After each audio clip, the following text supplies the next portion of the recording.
राजा साहब, आज मैं सोना नहीं, आपकी पत्नी भीख में मांगने आया हूँ।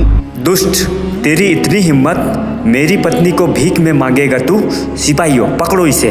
जैसे ही ये शब्द दरबार में गूंजे, हवा भारी हो गई। दीपक की लौ कांप उठी। तलवारें एक साथ म्यान से बाहर आईं। राजा विक्रमादित्य की आंखों में क्रोध की ज्वाला भड़क उठी। इसका सिर धड़ से अलग कर दो, उन्होंने गर्जना की। सैनिक आगे बढ़े, भाले भिखारी के गले तक आ पहुंचे, पर वह मुस्कुराया। जल्दी मत कीजिए राजन, उसने धीमे स्वर में कहा। आप पहले भी बिना सोचे दंड दे चुके हैं और उसी अन्याय का परिणाम आज आपके सामने खड़ा है। दरबार में फुसफुसाहट फैल गई। राजा ठिठक गए। तू कहना क्या चाहता है? भिखारी ने अपनी फटी चादर हटाई। उसके सीने पर एक गहरा घाव का निशान था। वर्षों पहले आपने एक निर्दोष सैनिक को देशद्रोही समझकर मृत्यु दंड दिया था। वह सैनिक मेरा पिता था। सभा में सन्नाटा छा गया। उस दिन मेरी माँ ने महल के बाहर रो रो कर न्याय मांगा था, पर किसी ने द्वार नहीं खोला। उसी दिन मैंने प्रतिज्ञा ली थी, मैं इस सिंहासन के सामने सत्य खड़ा करूंगा। राजा की आंखों में क्षण भर के लिए स्मृति कौंधी। उन्हें वह घटना याद आई। एक युद्ध की अफवाह, जल्दबाजी में लिया गया निर्णय, बिना जांच के सुनाया गया दंड। भिखारी आगे बढ़ा। आपको लगता है मैं केवल आरोप लगाने आया हूँ? उसने अपनी झोली जमीन पर उलट दी। सिक्कों की जगह 3 वस्तुएं संगमरमर पर गिरी। पहला, राजकीय मृत्यु दंड का मूल फरमान, जिस पर स्वयं राजा की मुहर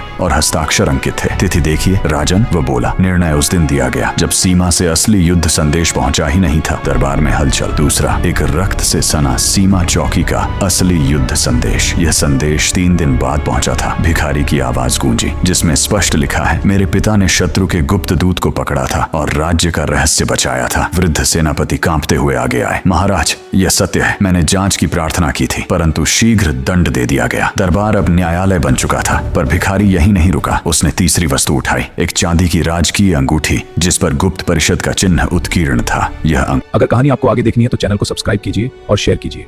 पूरी कहानी अगले एपिसोड में सुनिए। जय सिया राम।